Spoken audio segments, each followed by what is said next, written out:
अस्सलाम वालेकुम, good afternoon to all. HRDC JNU की जानिब से मुनक़िद रिफ्रेशर कोर्स बाउनवान Indian languages literature and culture studies के आज का 4था सेशन शुरू होने जा रहा है।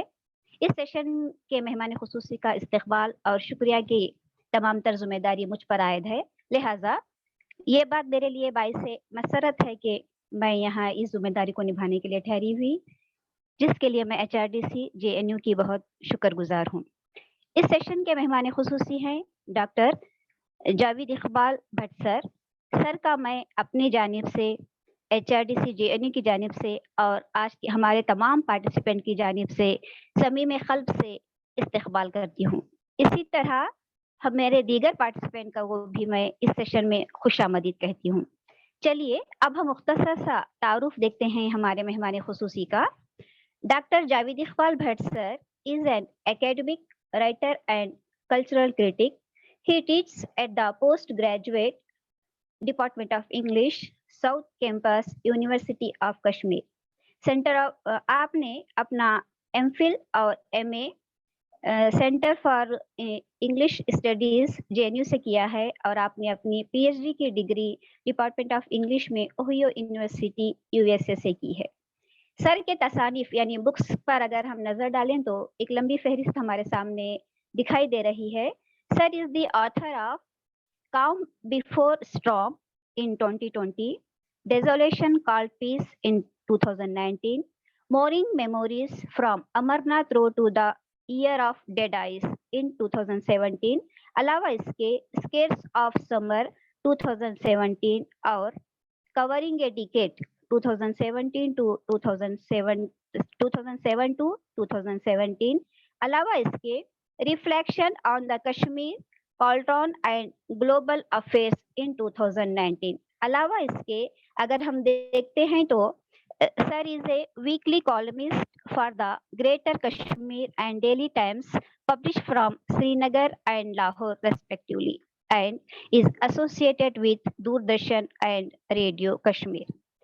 सर आज जिस टॉपिक पे अपनी बात करेंगे वो कुछ इस तरह से है, सेंट्रेटिक एडियम्स इन कश्मीरी मेस्टिक वर्स। चलिए बहुत ज्यादा वक्त ना लेते हुए सर को मैं फैज अहमद फैज के एक शेर से मधु करती हूँ। गुलों में रंग भरे बादे नौ बहार चले, गुलों में रंग भरे बादे नौ बहार चले, चले भी आओगे गुलशन का कारोबार चले। Sir over to you please.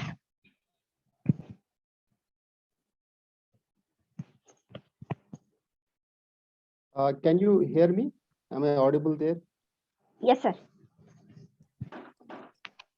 Okay, so thank you Shahnaz Begum to you, and good afternoon, namaste, namaskar and salam. To kind of begin with a syncretic salutation to all of you, which is my topic also. So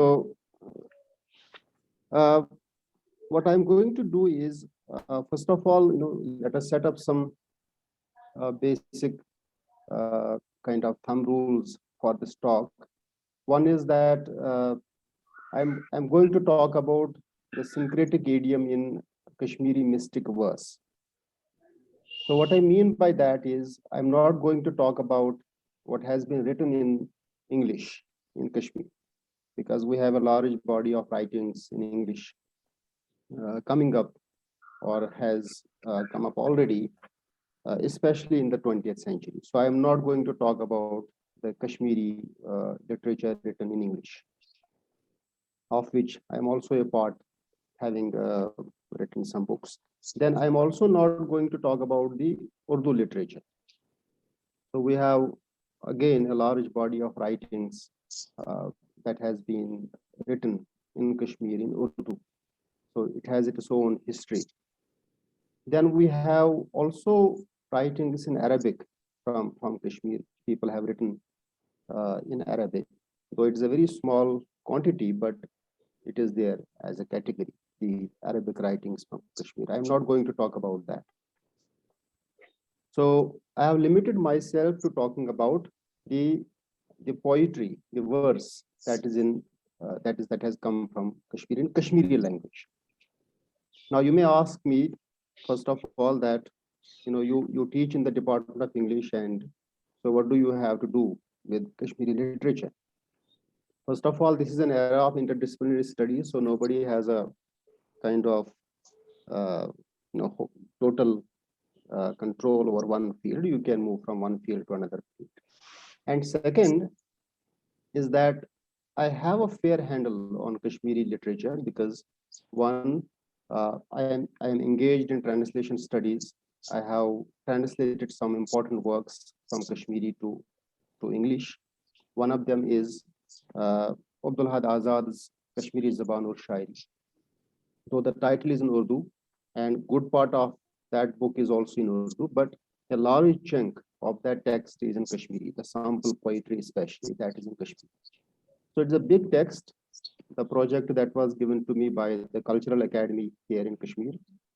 It is complete, and hopefully this year it will be published. And then again, I have translated works from Kashmiri, for example, Ratan Lal Shant, who is a Kashmiri Pandit.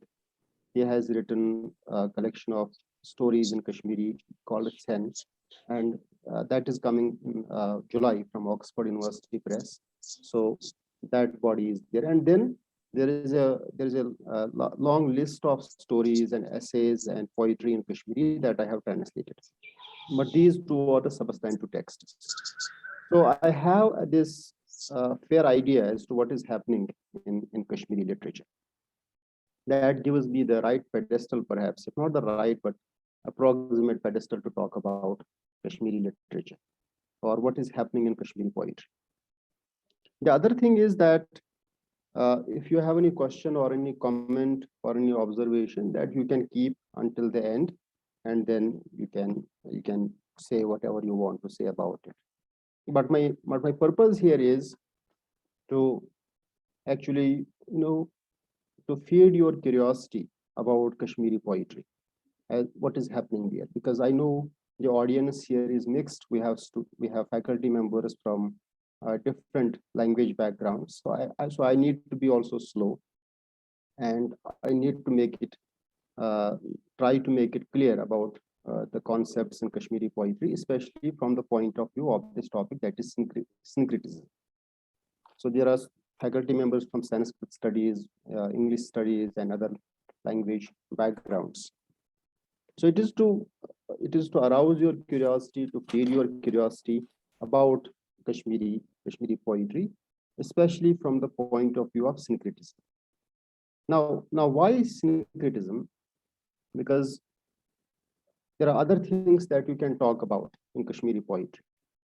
You can talk about, let us say, the importations from other literary backgrounds, what has happened in the context of importations. You can talk about that. But syncretism has become an important topic today, all around the world, because what we see today is that what divides has somehow become more important than what unites. What separates somehow has become more crucial than what brings together. So I think it is the right time to talk about this theme. And then third thing, if there is any technical issue, there is a 40 minutes limit. I don't know whether that operates here. I will rejoin. I will be here until my time is over. Now, first of all, I will share some slides, and then I will start talking about them.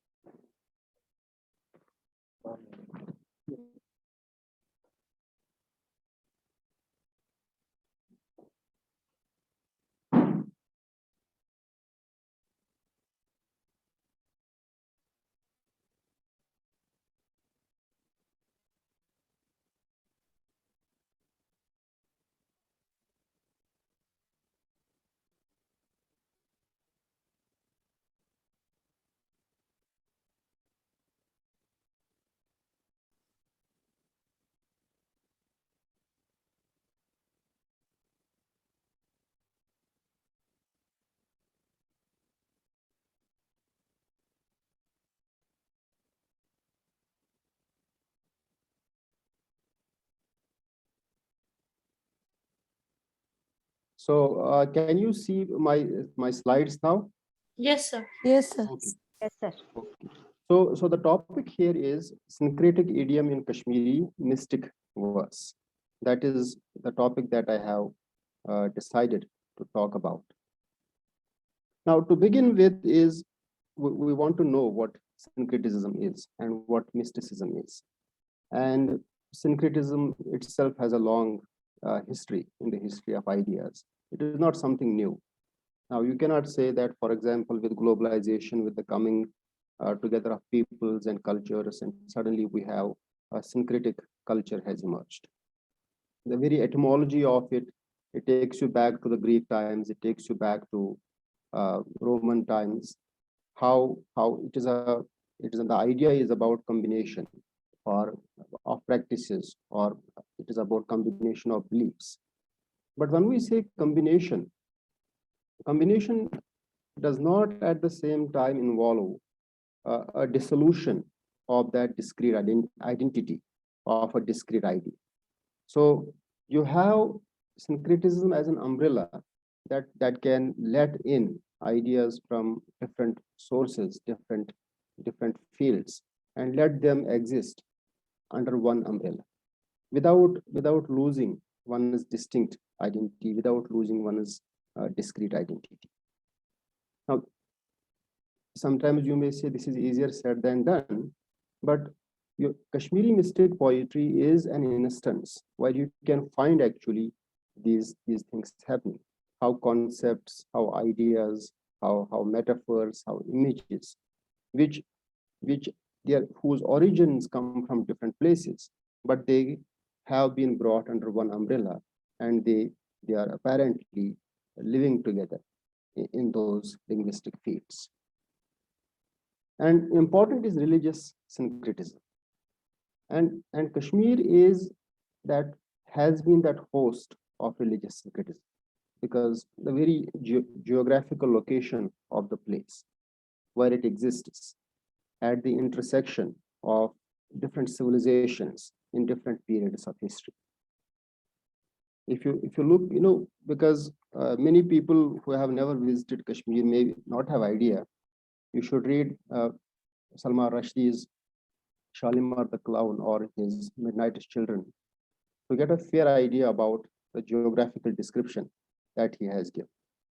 Surrounded on all sides, and only a few passes historically which take you out. It is only recently, by the end of the 19th century, that this modernization started and roads came in and means of transportation. But if you look at the earlier, only few tracks and few passes were available through the mountains, which took people out. But those passes coming from different directions, not just one.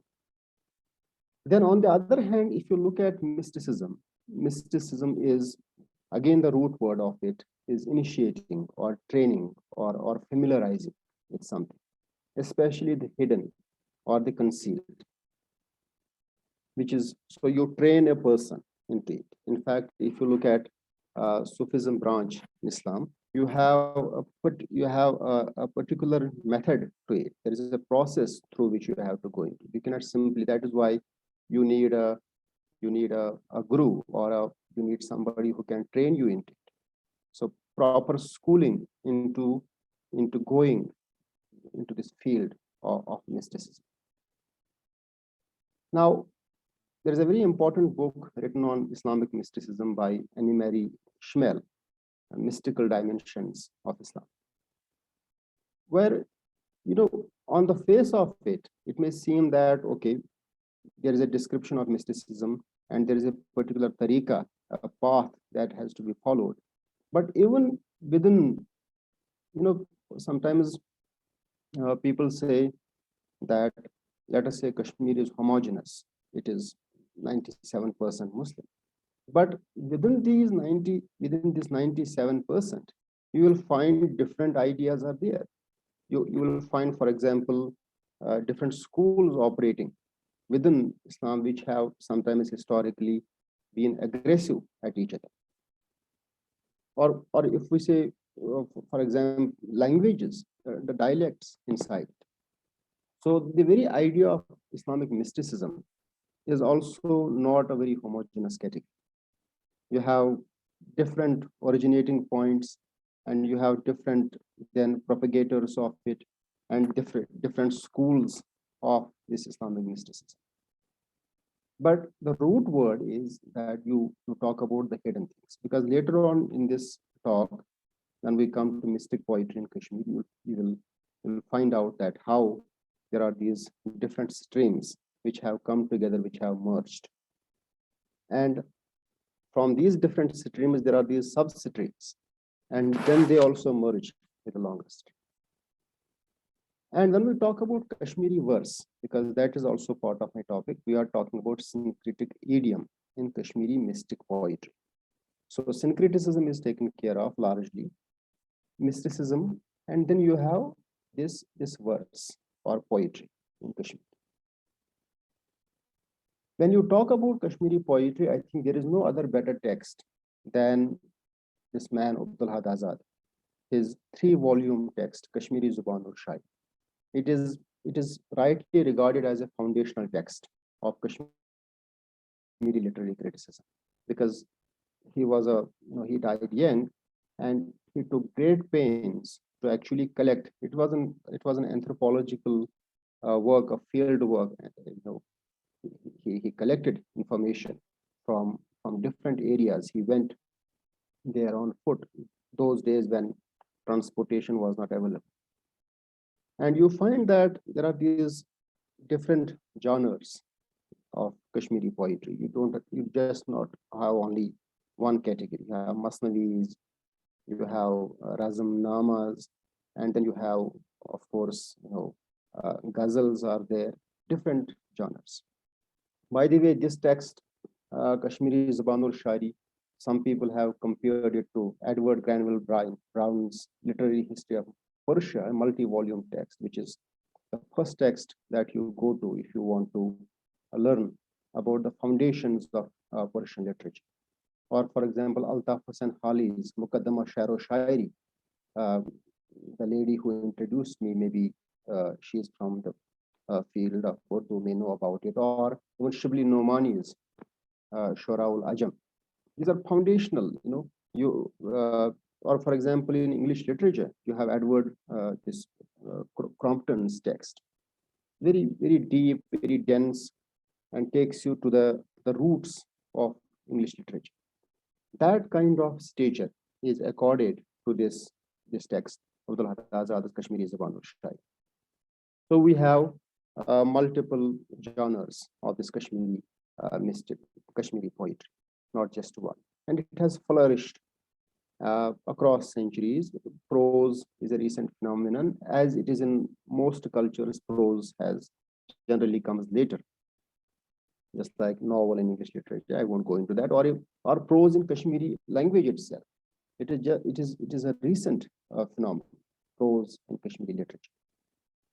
So that is those are the core things that I will reflect upon: syncretism, mysticism, and then the Kashmiri poetry. But do take a look. This book, Abdul Had Azad's Kashmiri Zuban ur Shairi, there are some texts that give you a flavor of culture itself, that give you a taste of the culture itself, that give you a taste of the outlook of people, where from they have come and how do they think, what is their outlook on the world. That kind of text you have, Abdul Had Azad, which I told you in my in the beginning that the second volume I have translated the big fat text. So you take a look at that. Now coming to Kashmir. Now why I am going into this Sanskrit intellectual antiquity in Kashmir, classical Sanskrit poetics. It is a rich body of literature. In fact, some people argue, rightly or wrongly, that is for some scholars to dispute about it. We are learning in this learners in this field that a fountainhead of Indian civilization. How far that is true, I personally feel that, civilization is an ongoing process. Civilization is a process. It is not something that is static.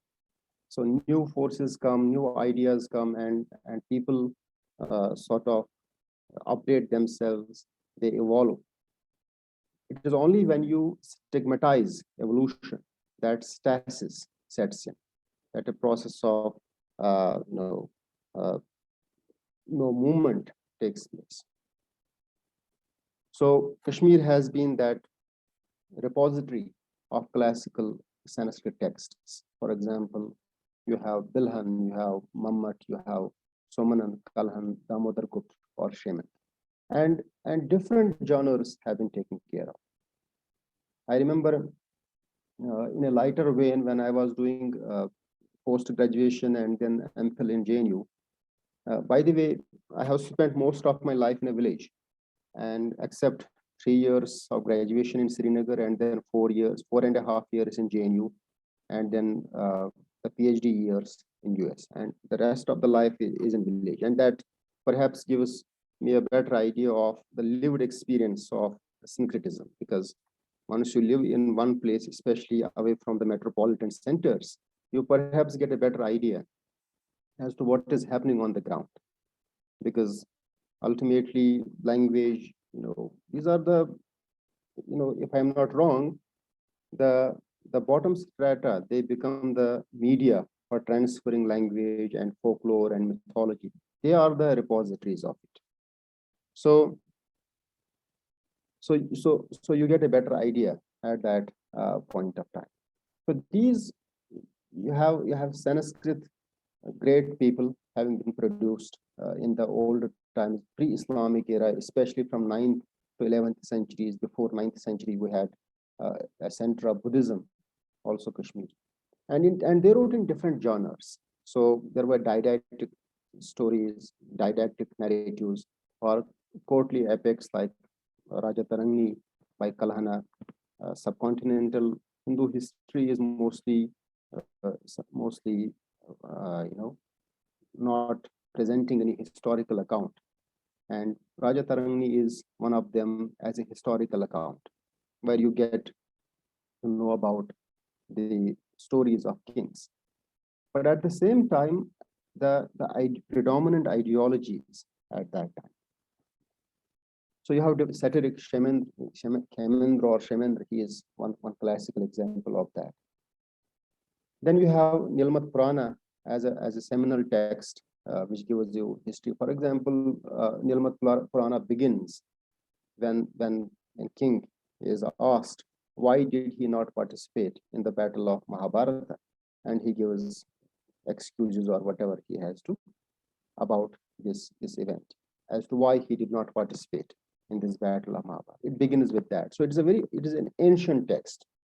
Some date it to 6th century, some to 7th century, and the dating is actually coordinated with other philosophical changes that were taking place, and they are then configured to find out that the century in which it might have been written. Then the other editions, subsequent editions, they are also matched to find out that the century in which it might have been written. But a very ancient text. Then, of course, the fourth Buddhist council under Kanishk, having been conducted near Harvan, a very important place near Srinagar. That was the place where it was done. And one important fruit of that was that exegesis, Mahayana Vibhasha. So that took place under that. So why I am saying all these things, because you find that pre-Islamic period in Kashmir as a rich source of classical Sanskrit texts. They are even people are working on them. But I slipped away from that when I was doing post graduation and MPhil at JNU. One of my teachers there actually highlighting, underscoring the importance of classical Sanskrit poetics, used to tell me, Javed, don't worry that your marks will be taken care of. Your ancestors have done a lot of work. You need not to worry that much about it. So So was only trying to tell me that, what has come out of Kashmir, a small place. By the way, many people have this idea that it is a very big place. Uh, it is not that big, especially if you look at it from the point of Kashmiri speaking people. Kashmiri speaking people are broadly concentrated in this valley, and some dialects are in Pir Panjal Valley and in parts of Ramban in Jammu, but mostly concentrated in this part. So it is in itself unique that such a large body of writings has come from such a small place. So something must have been happening. It must have been brimming with ideas. People had the right atmosphere, perhaps, because to produce ideas, you need maybe social stability as a background to reflect and to meditate. So that was happening. So uh, this is the ideas, the storehouse of ideas. Later on, when you look at the poetry, you find how these ideas then penetrated into poetry. Then we have Kashmir Shaivism, an important intervention in this process of evolution of Kashmir civilization, of Kashmir Sanskrit poetics. But if you look at Kashmir Shaivism, its roots are somewhat similar to that of Abrahamic faiths, because we have this story that Durvasa, he went to up the hill and he got the Shiv Sutras, and the Shiv Sutras being inscribed on a rock. That rock is called Shankarpal. Although that stone, many Hindus go there, the rock is there, but there is no inscription. But you can see that how the story of the reception or receiving of Shiv Sutras is somewhat similar to what Moses received there on that mountain when he went there, and then those commandments were inscribed on the rock, and then the Jews considered them to be central to their faith, the commandments, what to do and what not to do. Recently, I heard and very strong proponents and very strong defenders of those commandments, believing them to be the fundamental structure of the cosmos. That if you go with those commandments, you don't need to do anything else. And then how those Jewish Abrahamic commandments enter into Islam also. They are part of that. So you have Shiv Sutras, Durvasa. He goes and he gets them in on the rock. Shankar Pal means the rock in Kashmir. The rock is there, but there is no inscription. And what, according to this Shaivism, the idea of the world is not an illusion. It is real, and it is born out of spanda. Spanda means creative, playful vibrations. Creative, playful vibrations. It is a product of that. Now, what is the supreme goal of a human being? The supreme goal of a human being is to be part of this world, and at the same time to be outside of this world. So both paradoxically to happen at the same time. That is the supreme goal. And to bring about a harmony between human energy and God, to bring about a harmonious relationship between them. But how do you do that? You do that through three things. That is why the Trika Shastra, or Trika Shastra as Shaivism. What are those three methods? We have one method being described as Anavopai. Anavopai means the use of logic, the use of reasoning. That is how you might be able to achieve that supreme goal of being in the world, and at the same time not trying to be with the supreme being, the Shiva. By the way, Shiva means auspicious or benevolent, which is one of the features of Allah in Islam. So being auspicious, being benevolent, that is the literal meaning. Then, so that is the goal. Now, many people then came I am giving an overview as to what this Shaivism, and we had Trikacharyas then, for example, Abhinav Gupta, a very important case. We have Vasugupta, we have Somanand, we have Kalat, we have also Utpal Dev. These are the people then who expounded on the subtle forms and content of Shaivism. So Shaivism then itself was influenced by the previous Buddhist, because that was predominant. Before Hinduism, we had the Buddhism, the predominant. So Buddhism itself had put an impact on Shaivism. How? In case of, for example, that it is possible to unify with God, irrespective of your caste or creed, regardless of your birth. It is possible to bring about that union with the Supreme Being. Or the, the breaking free of hierarchies. It is possible. So there is no hierarchy. So that impact came on Shaivism. So we are coming closer to that poetry then, which hosted all these ideas inside it, which gave refuge to all these ideas. So we have this free from idol worship. Now, what did all these things do? They brought, when people from outside came, for example, Muslims came, or Sufis came, mystics came, they did not find Kashmir to be what is called as terra ignotica. That is, they did not find it an unfamiliar territory. They found it familiar. It is, though they had come from two different sources, two different geographical locations. One came from outside Kashmir, the other came from here, but there was no radical difference with what was happening here.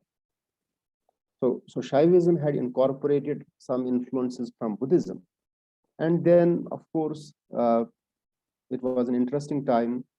Things were changing. Initially, when Islam came around 711 in the form of Muhammad bin Qasim in Sindh, a very aggressive form, but it also came in an unobtrusive form also, slowly, gradually, and then finding that this territory is not so unfamiliar. It was a mutually rewarding experience for these two schools. So that is your Shaivism in brief, or Trikshastra. What is the goal? Now, if you look at Islamic mysticism, so then you compare the two and tally the two and find out how this syncretism was made possible. What is the philosophical, what is the ideological background of it? So on the one hand, we have a native tradition impacted by Buddhism, the creation of Shaivism, whose exponents, in fact, it is many books, a lot of expositions of Shaivism. I did not talk about the tattvas, 38, literally meaning tattva, the thatness. So that is if you go deeper into Shaivism. On the other hand is Islamic mysticism. Now, one of the core ideas of it is individual salvation, that there is no in between anyone. You can merge with your search for the Supreme Being. And it has, of course, Quranic origins also, because now, by the way, Sufi, some people can take it to Greek sophists, or some people say it is the suf, the coarse woolen cloth worn by some of the companions of the Prophet. But anyway, even people who practice it, they also draw legitimacy, they also draw intellectual authority for it from Quran. For example, there are certain verses which talk about it. You have the throne verse, or for example, there is a verse which says that he is the one who was first, he is the last, and he is Zahir, he is Batin, he is visible, invisible. So they draw inspiration, they draw ideological base from this where they can ground their practices, the Islamic mystics. But they have their own paths. There is a very important text, a reference to which I made, Mystical Dimensions in Islam, written by Annie Mary Schimmel in 1975, a standard handbook on Islamic mysticism, where she starts off by talking about the daunting task of talking about Islamic mysticism. That it is you are headed towards many difficulties when you try to explain what it means. But the thing is that then how did these people come here? How did these mystics from the outside Kashmir come to Kashmir? You see, I told you that the initial contact was militaristic, 70s, in the early 8th century, when that Muhammad bin Qasim came in 711 in Sindh. But later on, when Turkish, you can say, imperialism rose, then that Turkish militarism was based on hierarchy. But on the other side, you have this Islamic mysticism that does not vouch for hierarchy. So they did not find a safe space under that rising Turkish militarism. And then you have Mongol invasions coming. So Mongol invasions under Timur especially, they found an insecure ground where they could practice. You have the classical example of Mansur al-Hallaj, who said, who equated himself with God and al-Haq. And that became a problem for them, and persecution started. And persecution started, they began to find safer grounds. And you have these people coming from Central Asia, coming from Iran, and finding ground in this place. Although many had converted, but they began to propagate. Even today, if you will visit Kashmir, not the official visit, important landmarks in Kashmir are the shrines, important landmarks. If you go from one place to another place, you will find shrine. Sadia Dehelvi, who passed away, she has made many documentaries on these shrines in Kashmir and elucidated their syncretic elements, syncretic features, and syncretic practices in these places. So you have these people coming from migration of mystics from Central Asia or from Iran. They came to Kashmir. Now, here you have a contact now between these two. On the one hand, the Islamic mystics, and what was also their principle? They also believed in the infinity as an ocean. You take a dip in it, you don't drown in it. You retain your individual identity without dissolving, without completely disappearing in this infinity. And love as the principle. Even today, if you go to shrines, irrespective of the condition that is in Kashmir, you will find Muslims going there, Sikhs going there, and you are welcome to go there. But who are these people who are associated with these shrines? They belong to that Rishi order. And what is Rishi order? In my view, it is a fusion of these native Buddhist Shaivist tradition and the Islamic mystic tradition. It is a fusion. It is a blending of the two. And then you have the coming up of the Rishi order in Kashmir. So, as I said before, that you have in Trikashastra, the supreme goal of a human being is living within and without, or living within or outside this real world, and your aspiration to be with the supreme being, who is the creator. And world is not illusion, it is real. So when these mystics came to Kashmir, they found that it is not an unfamiliar territory. We almost say the same things, except that we came from the other place, and these people have come from here. So they were not polar opposites where clash was inevitable. So you have God as the divine head, who is a formless God, although uh, people have made forms. So here also you have this supreme being who, who, who through creative, playful vibrations, spanda, you have the creation of the world. And you want to bring about harmony between human energy and that supreme being. On the other hand, that is what these people were mostly saying, the harmonious, and then the practices. How do you do it? So meditation, as I told you, Shaktopaya, the meditation, as an important principle in Shaivism. So you meditate, you reflect.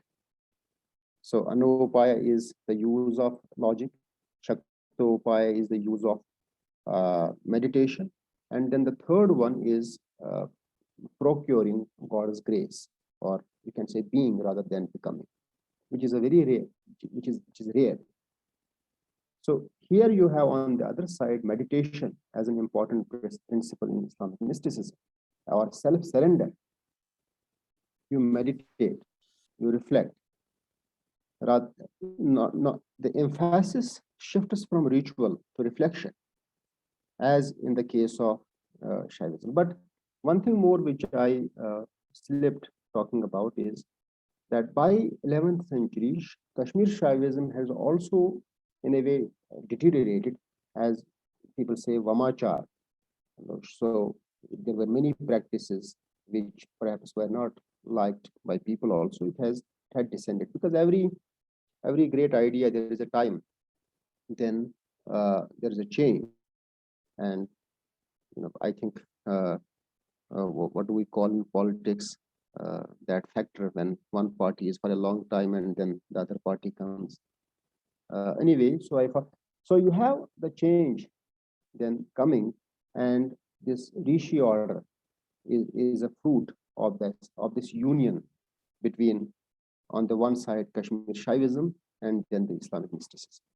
And that rishi order then flourished as the pinnacle of that, or the first of all, the is Sheikh Nuruddin Wali, or Nund Rishi, who is called. He is the originator, and then he had his disciples who spread to different parts of Kashmir, and you have shrines. If you visit Kashmir, you will find a lot of shrines, and prominent are 4 shrines which belong to this man called Sheikh Nuruddin Wali, or some people call him Nund Rishi. Now, here is a definition given by Annie Marie Schmel. She talks about the quintessence of the long history of Sufism is to express anew, in different formulations, the overwhelming truth that there is no deity but Allah, and to realize that He alone can be the object of worship. Now, for many people, this might sound okay, we know about it, but we know about this thing in a different way. We have seen the aggressive face of, but as I told you, if you read, if you have the opportunity to read Quran out of curiosity or for knowledge, you'll find there are many examples where you find the meanings are ambiguous, or the meanings are very abstruse, and abstrusity is an offshoot or a branch of mysticism itself, because it's something hidden and you are searching for it. Or the description of God itself, that formless, no beginning, no end. So why do you go from there? It is not something given that many many people say it is given and you have to do it. You cannot go away from it. Recently, interesting fact is that many new definitions are coming up of the foundational text of Islam itself, where what I had heard in the last 40 years is different from what they are telling now about definitions. Completely different. For example, an important verse is what a Muslim should aspire for is Sirat al-Mustaqim. And all along we have come to know that it means a straight path, but some scholars say it does not mean that. It means self-correction. That is what it means. So anyway, so syncretism, the Islamic mystics, they draw inspiration from the very Islamic texts. There is an important explanation or exegesis of Quran given by an important writer from South India. I forgot his name. It is the only copy, I think, one copy which is in chronological order. All the other the Qurans that they are not in chronological order. So interesting thing. I mean, if you think about it, those who have a little knowledge about Islamic history will know that the Quran as it exists now is not in chronological order, but he has done a chronological. And the way he describes some important verses, they are totally different. And fascinating interventions, fascinating interpretations, which tell us that the beginning of it is itself syncretic. And these Islamic mystics, they draw on those things. So anyway, you have Laleshwari or Lala Yogini or Lala Ded or Lala Arifa. Now you see, many Hindus call her Laleshwari or Lala Yogini. Muslims sometimes call her Lala Ded or Lala Arifa. So she does not fit in one category itself. She is emblematic. She is symptomatic of that syncretic ingredient in Kashmiri poetry as a fountainhead itself. And she came at this interesting juncture in history of Kashmir, when there was this incoming of the mystics from Central Asia and Iran. And here you had the culmination point of Kashmir Shaivism. And she comes at that interesting juncture. Now, let us take, for example, so I gave you this background. Now, look at some of the, for example, her poetry. A very common, and by the way, her these poetry is called Vak, or we call Lal Vaks. These are 4 lines, and the rhyme scheme may change depending. And they have some idea. And most of her Vaks, they are about divine or uniting with the divine. That is what is the essence of her poetry. Let us look at this one. Shiv Chui Thali Thali Rauzan, Mozan Hindu Musalman, Trukai Chupt Pan Pan Presnao, Soishe Sahibas, Suti Zanizan. Now, Shiva is everywhere. Know him as the sun. Now, why as the sun? Because the sun does not distinguish on whom it should shine. The sun does not say that I'm going to shine on India and not on Pakistan. I'm going to shine on Central Asia and not on subcontinent. So know him like that. Shiva is everywhere. Now, by the way, and this is common across perhaps our subcontinent. When she passed away, we don't know where her, if she was a Muslim, where was she buried, and if she was a Hindu, and where is her place where she was cremated, we don't know. And there are many folklores and myths about her departure from this world, that on the one hand, Muslims wanted to claim her as her own, and then you had Hindus who wanted to claim her as her own. But ultimately, we don't know. Did she vanish? And similar is the story of the junior guy who came, is Nundarish, about whom the departure story is almost similar. So she says that Shiva is everywhere. Know him as the sun. Know the Hindu different to the Muslim. If truly wise, know your own self. That alone is the way to the sun. So it is actually know not the Hindu different to the Muslim. There is a slight correction here. So Mozan Hindu Musalman. Do not distinguish between a Hindu or a Muslim. Now some things are very important here. See, she uses the word Shiva, and then she also says that alone is the way to the Sahib. Sahib is commonly used by Muslims for God. If you look at some 20th century, for example, Mahjur, his famous Nazm, in which he addresses God as Sahib. So you have a mixing up of Shiva and Sahib at the same time. And she vernacularizes the concepts of this of Shaivism. There is a famous book by Sir Richard Cornack Temple who talks about the word. The name of the book is Word of Lalla, wherein he gives ample proof that she was a Shaivite disciple, that she believed, and she gives proofs of that. But the point is not that. What I am here doing is showing you this syncretic ingredients in this mystic poetry. Now, addressing people, and the language that she chooses is also not that elitish language. It is the vocabulary of the common people who can uh, who can capture it is easy. And the way it is very catchy. The language is catchy. That is why even today, many people will tell you by heart many of her sayings. She is a figure, for example, her life story. She came from a Brahmin family, and then uh, she had a difficult time in her in-laws' house. And there is a there is a story about the nilwat. Nilwat means the lumpy stone that was being kept in her plate, rice plate. And even today, you ask people, they will tell you quickly that, so as if she is a living presence in the folk memory, in the memory of the people. She is imminent out there. Then another of her own walk is Sahib should bihit pan dukanas, sari chas mangan, kyan sadye, rotna kansi, hund rashnawanas, yicha gachi ti pani. He is himself seated at the shop. Everyone is asking him to give something. There is no obstruction and no one is guarding the shop. Take yourself whatever you need.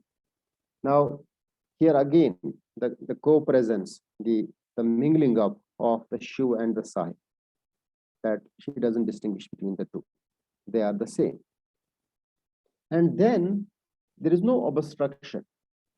So there is no obstruction means you as a human being are within your right to go to seek direct connection with the ultimate divine. There is no need of the interventions of the hierarchies that are present, that clergy has made. There is no need of all those things as used to be. Many of her couplets, for example, where she talks about, I asked my master and the master was not able. And then there are stories about her going bare-bodied. So anyway, most of them, when you read it, you feel as if, uh, she is an embodiment of this syncretism. She is an embodiment of it. She is the fountainhead, the symbol of Laleshwari, Lala Yogini, Lal Dead, or Lala Arif. Even today, Lala Arifa means the one who has realized, who knew what, who had attained that supreme goal, which I talked about, is a seminal principle of Shaivism, which is within and without, attachment as well as detachment, and the second detachment, actually the attachment with the supreme being. So she is the one who is in modern, Kashmiri poetry. If you, in 14th century, the period when she started writing, or maybe not writing, you can say, we don't have easily those manuscripts. These have traveled, these have passed from one generation to another generation through folk memory, and people refer to. And we don't know where she was, as I told you, buried, or what happened towards the end. Just like in the case of many Bhakti poets. And by the way, interestingly, most of these subcontinental poets or subcontinental these mystics, as opposed to kings and their courtiers, they are very short names. You have Lalded, or you have Nundrishi, or you have Farid, or you have other people. As against, let us say, Jalaluddin Muhammad Akbar, or then those long names of kings. So very short names. Even today, if you look at the shrines and the disciples of Nundarishi, the main one, his disciple, their name is very short names, and people remember them why them short names? Because ultimately they were people of the masses, and they were popular among the people, world abandoning people, ascetic kind of a lifestyle. Then you have Nundurishi Sheikhul Alam, who came after Lal Ded, but they were around the same time. The story goes that when Sheikhul Alam or Nundurishi, when he was born, he refused to take the milk of his mother. And then it is said that Lal Ded, he was taken there. But symbolically saying the connection between a Muslim saint and a Shaivite disciple, Laleshwari. The symbolic connection, because he refused to take milk from his mother, and then he was taken to Lal Ded, and suddenly he started receiving milk from her. And about Nundarishi, there are many stories about him again, and a very popular figure. He is considered to be a Muslim, a pious Muslim, but again, not completely disassociating himself from what was already available in the intellectual environment of Kashmir, the Kashmir Shaivism, or the Buddhist influence of Kashmir Shaivism. Now, what does he say? In one of his, by the way, his poetry, they are called shruks. And Lal Ded's poetry, they are called waks. Those who are familiar with Kashmiri poetry, they will know, because I can see there is one Kashmiri participant here in the group. She's teaching here, I think maybe in Kashmir, I don't know where right now. So we have Akis Merlis Maji Hundui, Timan Dui Travit, the Kyai, Musalman Kyaw Hindan, Karbandan Tosh Padai. Now, what is the translation of his? Born of the same parents, who can create division between the two, whether Muslim or Hindu, bind the two and God you will please. So the task of binding, you don't need to separate. See, if you the testing in one way, there was a king called Badshah or Zainul who's a very popular king. Even today, there are many place names and canals. He has done a lot of philanthropic work. But around his time also, there was Sikandar who was ruling, who was an iconoclast. So these shruks or these waks, the shruks of Nundarishi or the waks of Maleshwari or Lal Ded, they again indirectly, subtly inform you about the tensions also present. Because why does he say bind Hindu or Muslim? Unless there was a need to bind, unless there were people who were not willing to bind. So you have the creation. And by the way, connecting him, Nundarishi, with the idea of Shaivism, that living in the world and then not living in the world, attachment as well as detachment. There is a very famous essay on Gandhi. I don't recall. I think C.M. Jode has written about Mahatma Gandhi, and where he says that the most important quality of Gandhi was detachment. That while he was with people, he was with maybe parties, but at the same time he was detached. This deep sense of detachment, while at the same time being attached. I think C.M. Jode has written that essay. Now, in the life, sir yes, sir माजरत चाहती हूँ, आपको दरमियान में रोक रही हूँ. हमारे पास और 5 से 7 मिनट है सर. उसके बाद पार्टिसिपेंट से गुफ्तगू का सिलसिला जारी रहेगा. इसलिए अगर आप okay, I will speed up. So he had 2 stages in his life, Nundarishi. One stage where he had completely lived in the cave and he had abandoned the world. He had abandoned family, he had abandoned children. And then he realized, no, there is another way that you need to go into the world. And he comes out of the cave after spending many years in the cave, meditation. And then he realized that attachment and detachment, that you need to live in the world at the same time outside of the world. He comes out of it. Then there are some examples from poetry of Ahmad Batwari and Habibullah Nawashiri. For example, there is when Ahmad Patwari says, Indrazun Darbar, Nagma Karanchi Paristano, Soji Mansur Grazan, Kan Medico, Ghost Devan. The fairyland resonates with the song and dance in the court of Indra. So he's a Muslim poet talking about the court of Indra and how the mesmerizing poetry of Mansur. So Mansur and Indra, how both find space in the poetry of Ahmad Patwari, or even, let us say, Habibullah Naushari. Once again, he describes that ash-smeared ascetic there, he stole my despondent heart, the Ganga in his locks, cobra in his, this is not visible here, brow decked with the crescent moon and star, in his hands are held bowls of flower and nectar, he stole my despondent heart. So the Ganga in his locks, talking about the Shiva and those, the hare and the cobra, the snake. This is Habibullah Naushari, a Muslim poet. Then again, Habibullah and Rupa Bhavani, when they talk about music, this is most of this poetry has been put to music, and it has Saz, Santur, Dahrai, Dar Shariat Nakshi. The instrument is Saz and Santur and Dahar. These are instruments, though not part of the Shariat. Shariat is the Islamic tariqah. For the lover, they are the only thing is that matter.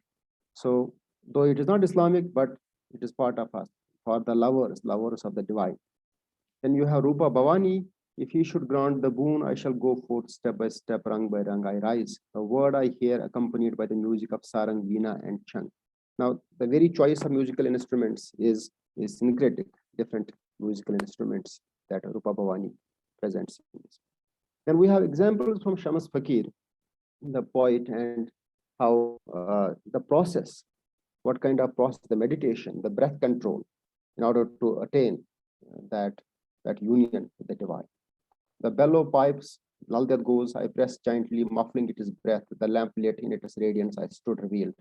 I let the inner light burst out in the open, through the darkness caught hold of him and would not.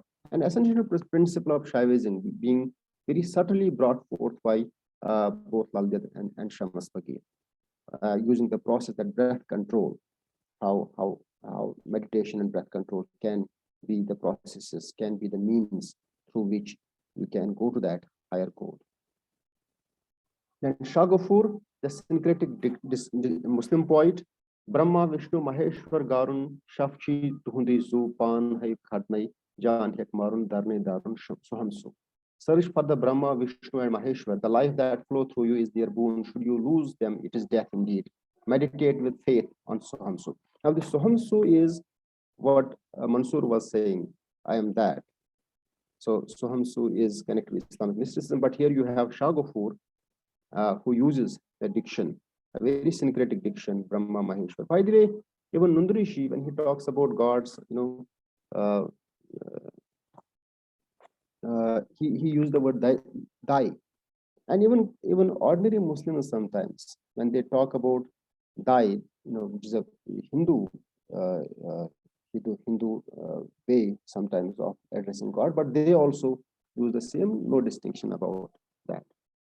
And contemporary poetry, for example, there is a relatively unknown poet, Dildar Saab. He has written a poem that has been put to music, a very popular singer, Abdul Rashid Hafiz, and he sings it and people are listening to it.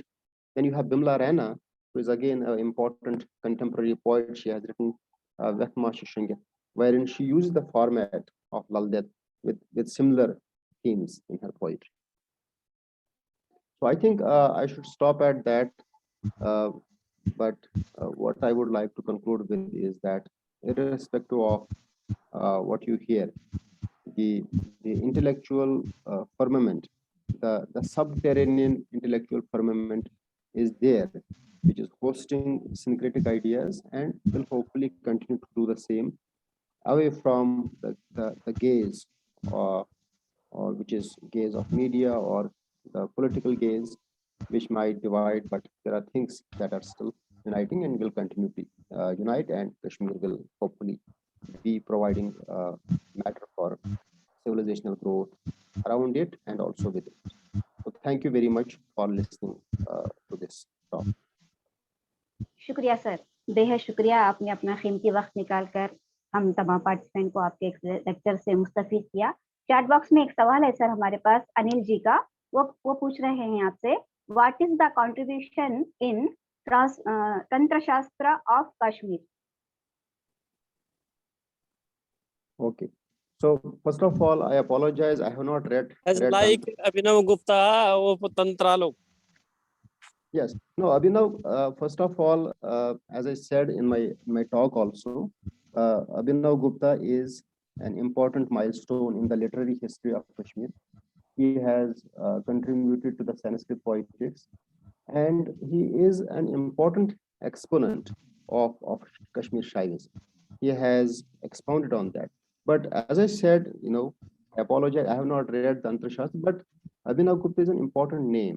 In fact, while I was doing my MPhil program, we did, I think, organize, it was a seminar or a conference where Abhinav Gupta was an important figure that was discussed.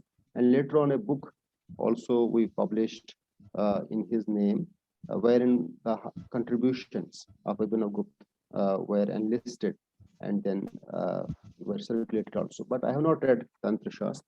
But Tantra is, if you read some contemporary thinkers on ancient Kashmir history, for example, Mirza Muttu, what she says that one of the causes of the Sufi mystics finding a fertile ground in Kashmir is that the high point of Kashmir Shaivism had passed, and it had then descended into that, what she says, Vamachar, or maybe bad practices had entered into it.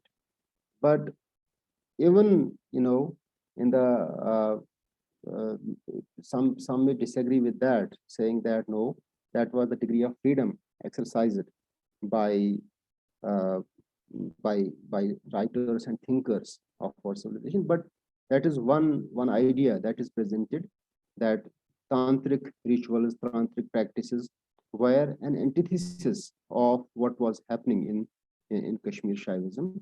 It might have gone to higher reaches, and that is one minuscule maybe reason for the easy reception of Sufi mystics in Kashmir. That is what I would like to say about it. Is there anything else? Thank you, sir. Thank you.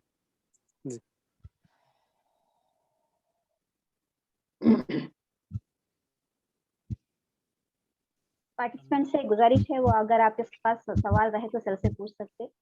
May I come in? Am I audible?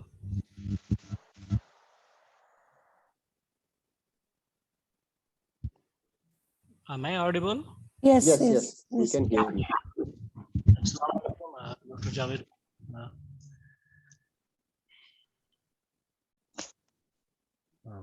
Am I audible? I think. हाँ जी आवाज आ रही है. Yes. Thank you. So I'm Dr. Nazar. I teach Islamic studies in JDC Bhadrawa. I am basically from Kashmir. I am right now posted here in Bhadrawa. My research baggage is obviously I'm working on political Islam, but I a little bit related to Islamic mysticism as well, because of being the subject. But my question is not related to mysticism. It's about the poetry of Laleshwari and Nundrishi. So the question is, how do we differentiate between the two poets? I mean, if Laled is more syncretic or Nundrishi is more syncretic, or both are syncretic? And one more question, which I do not want to add, but that's my curiosity. Do you have any research? Is this current generation of Kashmir, is it leading ideologically towards more syncretism or towards other more monolithic interpretations of Islam? Thank you. Okay, so sir has asked two questions. One is about Nundrishi and Laleshwari. Which of the two is, what is the difference, and which of the two is more syncretic? So difference, first of all, is the way they write the format. For example, I said Laleshwari, her format, her template is Vak. These are 4 lines, and the rhyme scheme can vary. And he writes in Shuk. And by the way, Vak comes from Vakya, which is a Sanskrit word, and Shuk, it is a Prakrit contamination of Shaloka. So these are two things. But Nunda Rishi, when he talks about, he generally talks about social issues also, social problems, how the clergy is exploiting the peasants, how the clergy is exploiting the lower strata of society.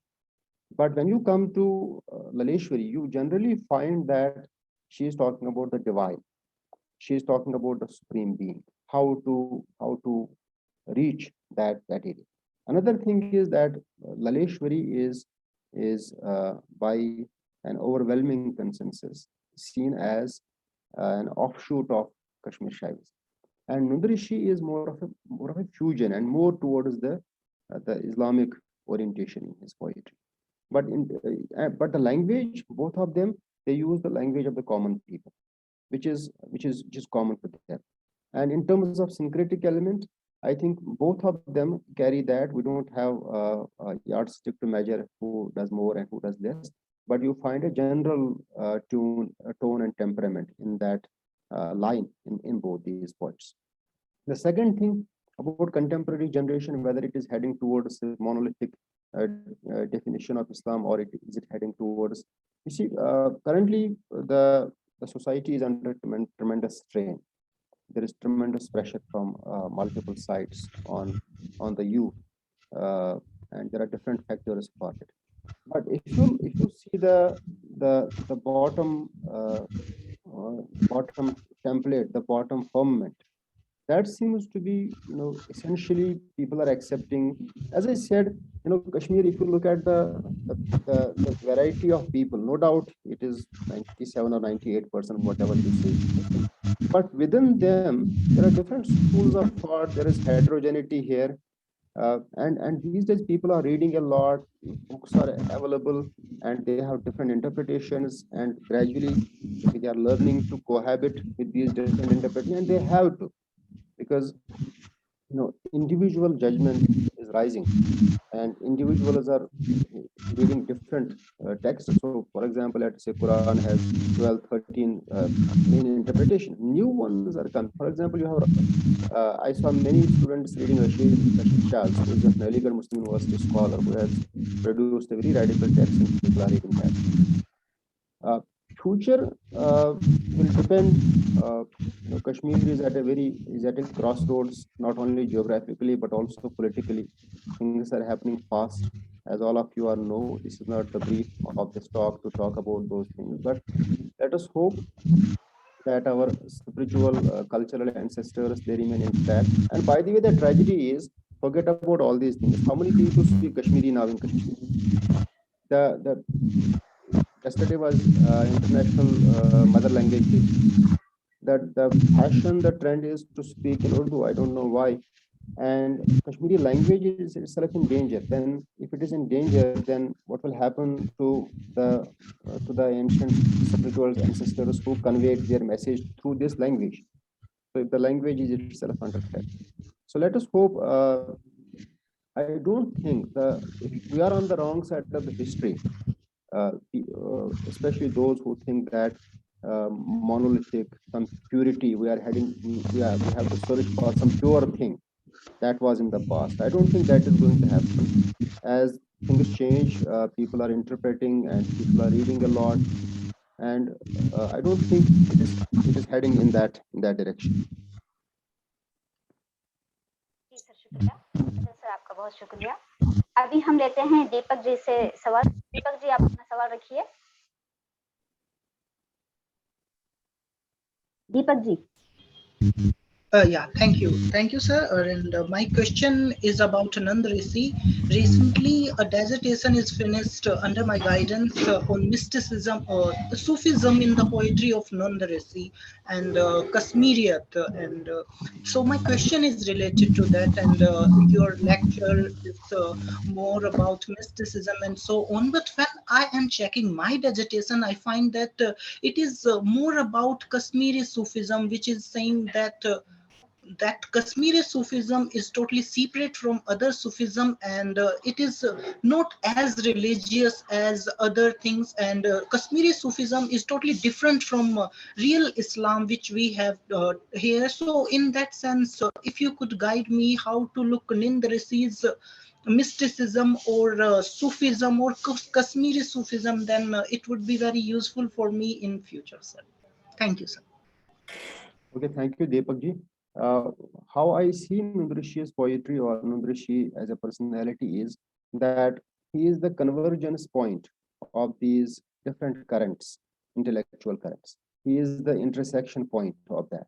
So, but I don't think, if you look at Sufi practices in Sindh, if you look at Sufi practices in Punjab, Pakistan, or in this side of that border, generally the practices are almost the same. Now, this question was also asked me, somebody in one of the conferences in Kashmir, in Central University, Kashmir, that you are saying Kashmiri Sufism, how is it different from Sindhi Sufism? How is it different from Sufism in Punjab? You have different great shrines in Lahore or in Sindh. Sindh is called the land of Sufis. If you look at Pakistan People's Party, their presence is in the Sindh province. They rule the Sindh province, the Bhutto family.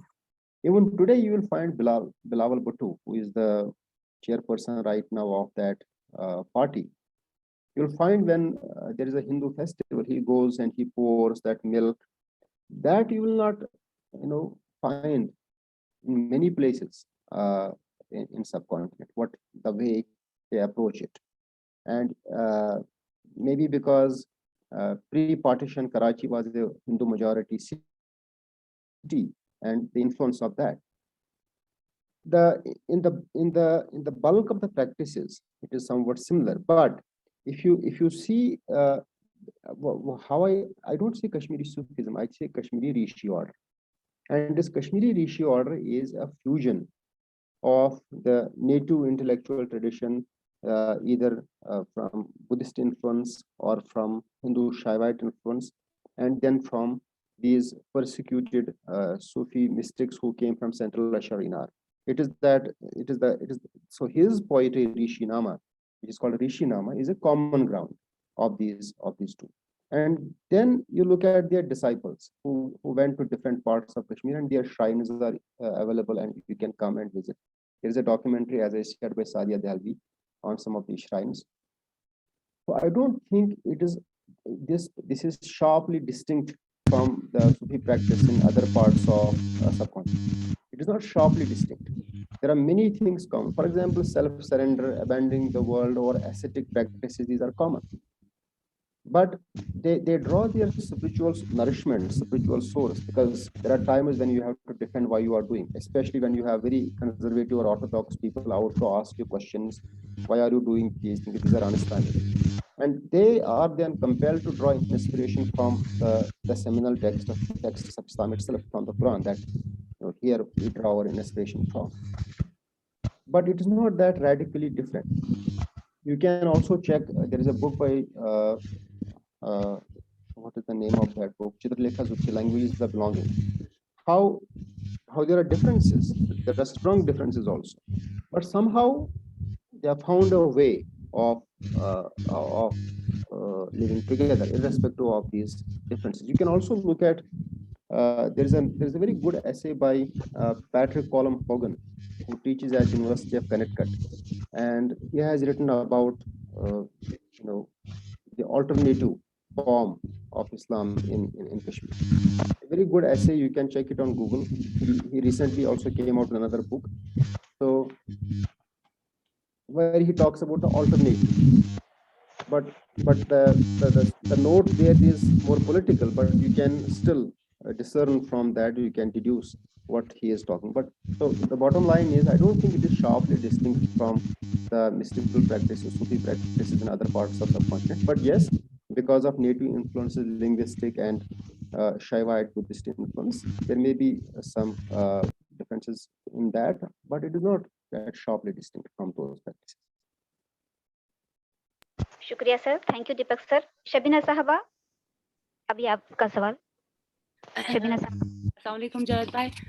Thank you so much for this enlightening. I'm not a student of mysticism or of Kashmiri poetry, but my question is not basically a question, more of a clarification.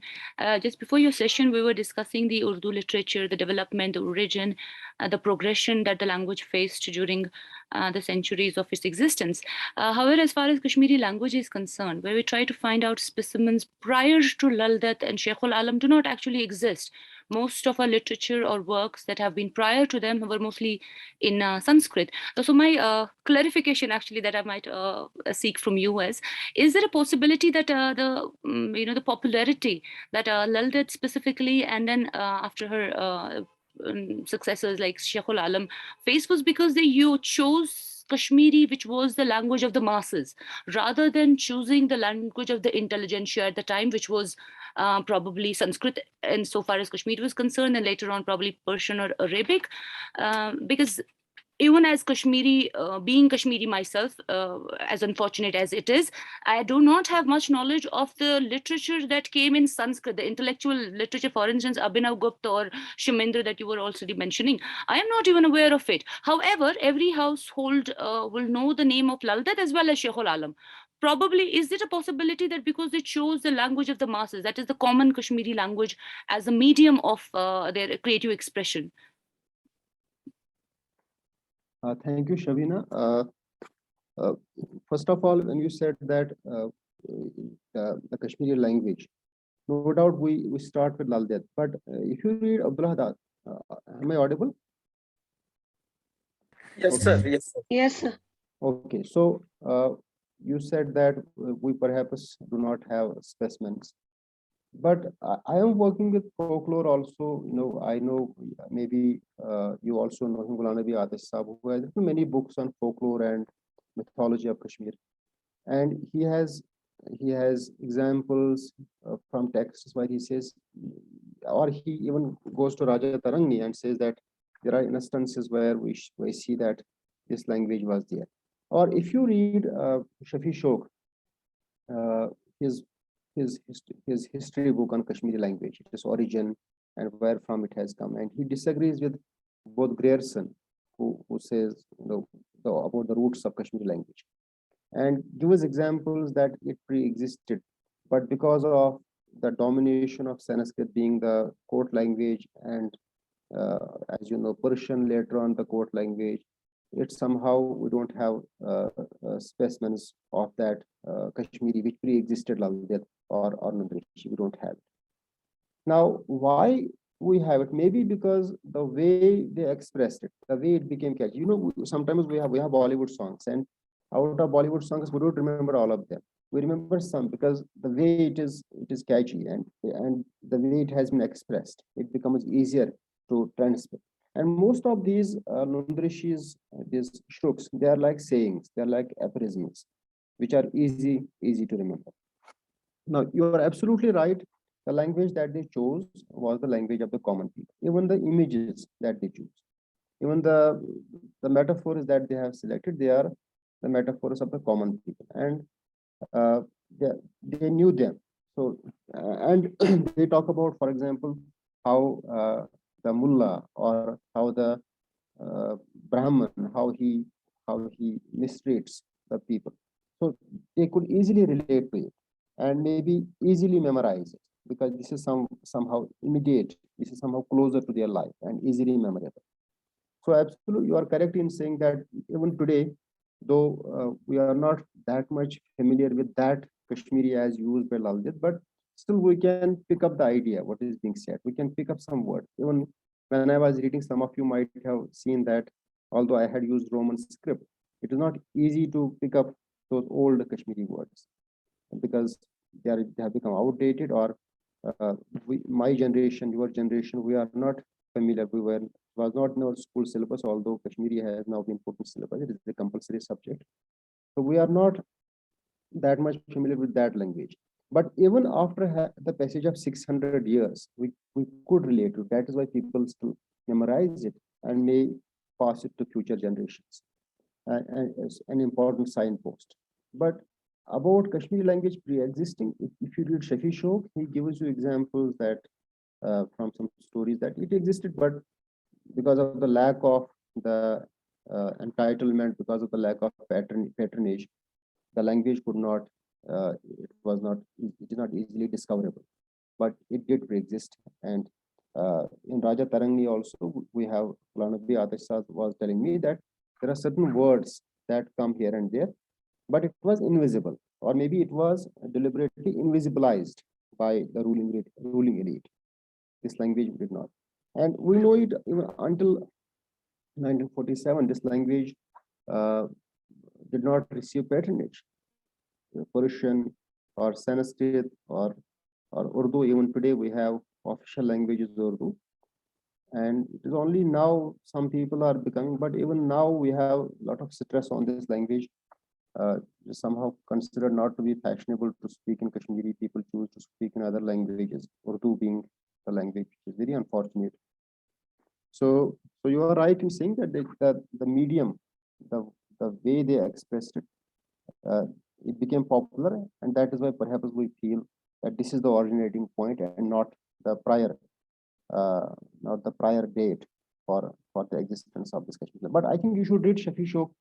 He gives you morphological analysis, phonetic analysis, and saying how it is different from the languages that are often cited as the originating points of Kashmiri language. If you read his, for example, we often say that I also heard from linguistic scholars in JNU. I had some friends because at that time linguistics and English department, this was just one department. That Kashmiri language, it is basic structure is different from the rest of the Indian languages. We have SVO pattern, which is not in other languages except some languages in Sindh area. Or for example, we have gender for everything.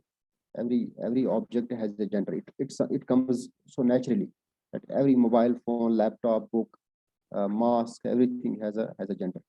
So he gives these examples to show that no, it has a different origin, not the one that the scholars have often given. So that is what I have to say about the Shabina.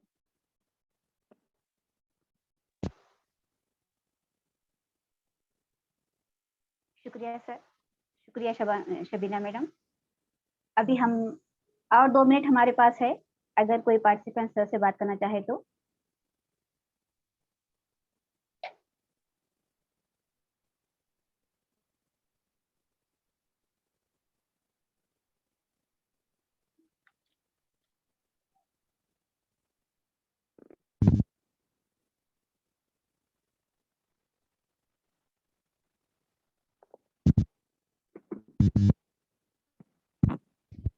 चलिए sir, हम session का इख्तिताम की तरफ चलते हैं। आखिर में मैं सर का बेहद शुक्रिया अदा करती हूँ मेरी जानिब से, HRDC JNU की जानिब से और हमारे तमाम पार्टिसिपेंट की जानिब से कि आपने अपने कीमती वक्त निकाल कर हमें अपने लेक्चर से मुस्तफीद किया। शुक्रिया अदा करते हुए मैं सेशन का इख्तिताम का ऐलान करती हूँ। जज़ाकल्लाह sir. Thank you very much, बहुत बहुत शुक्रिया आपका भी ma'am. Thank you. Thank you so much, sir.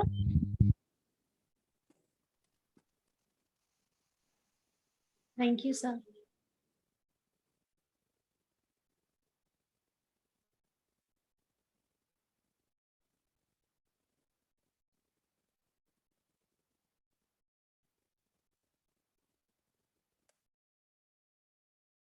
Can we end the meeting, dear all? Yes, yes. Yes, you can. Sir has left.